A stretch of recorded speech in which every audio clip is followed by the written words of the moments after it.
আমি এখন চলে এসেছি গয়াতে। আমার পেছনে যে মন্দিরটা দেখা যাচ্ছে এটা গয়ার একটা ল্যান্ডমার্ক। এটা হলো বিষ্ণুপদ মন্দির। আমি এটার ভেতরে ঢুকবো এখন। ঢোকার আগে আমি ডেফিনেটলি আমি একটা মালা গলায় পরে তারপর ঢুকবো। আমি আমি একটা মালা কিনবো। আমি এখান থেকে মালা কিনে আমি গলায় লাগিয়ে দিয়ে তারপর ভেতরে ঢুকবো। হ্যালো, কিতনা কা? 30। আচ্ছা, ও বলছে যে এটা 30 টাকা। एनीवे আমি একটা কিনবো ওর কাছ থেকে। ये 30 रुपीज ने? ओके, ये हमको देना है। Okay, thank you. আমি 30 টাকা দিয়ে আমি এই যে মালাটা কিনে নিয়েছি। যদিও বা এখানে কেনে এই জন্য কিনে যে ওই মালা দেওয়া হয় ঠাকুরকে, দেওয়া হয় মানে দেবতাকে দেওয়া হয়। আমি এটা নিজেই পরে নিয়েছি। এটা গয়া কেন আসে? গয়া হলো যে পিতৃপুরুষের পিণ্ডদানের জন্য, যে 1 বছর পরে এখানটাতে আসে সবাই। কিন্তু এখানে আজকে আমার পেছনে যে জায়গাটা দেখছেন এটার সাথে জড়িয়ে আছে যে বাংলা সাহিত্যের একটা শব্দ জড়িয়ে আছে।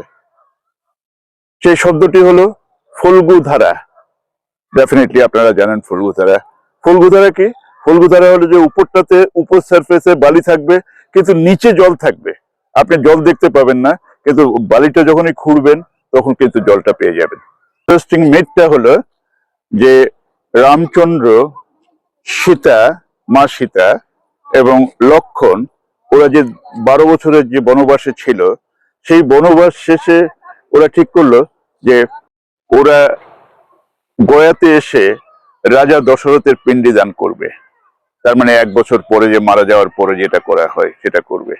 কিন্তু এখানে এসে দেখলো যে এই যে ফল্গু নদী, এই ফল্গু নদীর উপরে কিন্তু কোনো জল নেই। তার মানে তর্পণ করার মতো কোনো ব্যবস্থা নেই। তখন সীতা করলো কি, সেই ফল্গু নদীর যে বালি বালি সরিয়ে দিয়ে ওখান থেকে জল নিয়ে তর্পণ করেছিল এখানে। ওরা যখন অযোধ্যাতে ফিরে যায় তখন সবাই জানতে চায় যে ওরা কি করেছিল এই সময়টাতে। তখন বলা হলো যে আমরা গয়াতে গিয়ে আমরা তর্পণ করেছিলাম।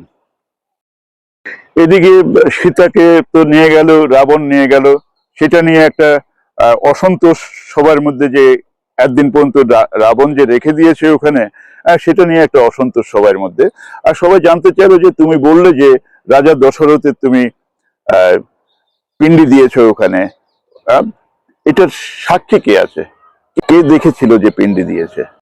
তখন সাক্ষী দেওয়ার জন্য ডাকা হলো ফল্গু নদীকে, ডাকা হলো তুলসী গাছকে, ডাকা হলো বট বৃক্ষকে, ডাকা হলো আর গরুকে ডাকা হলো।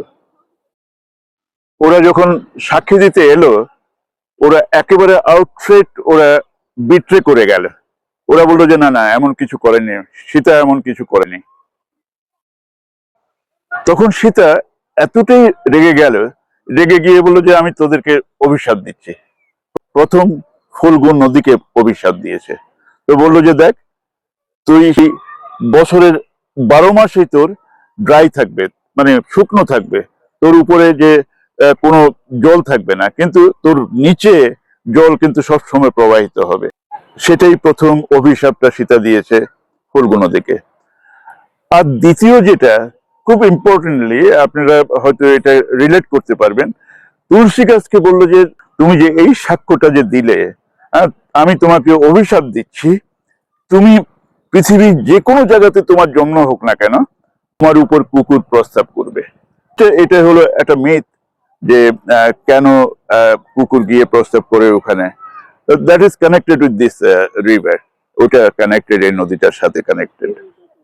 হিন্দুদের যতগুলো মিথ আছে, মিথগুলো গল্পের মতো শোনাচ্ছে, কিন্তু এর পেছনে যে আপনাকে যেটা শিক্ষা যেটা দিচ্ছে, আর সেটা কি, সেটা হলো যে আপনি যদি কাউকে যদি আপনি মিথ্যে যদি সাক্ষী যদি দেন, সেটার একটা অভিশাপ আপনাকে বহন করতে হবে।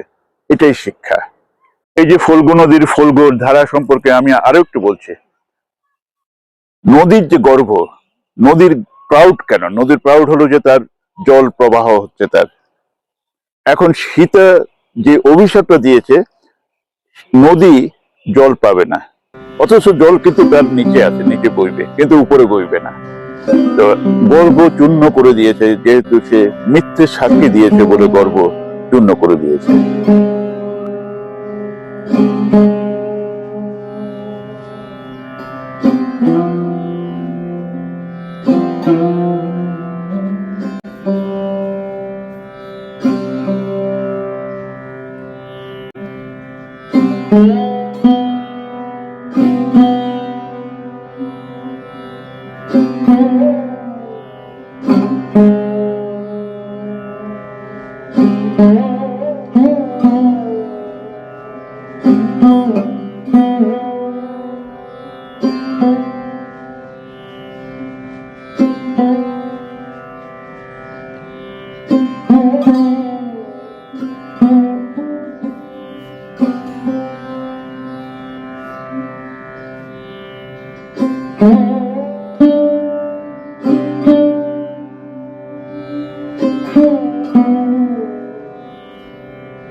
ওকে, আমি এখন ফিরে যাচ্ছি, সন্ধ্যা হয়ে গেছে। বাই।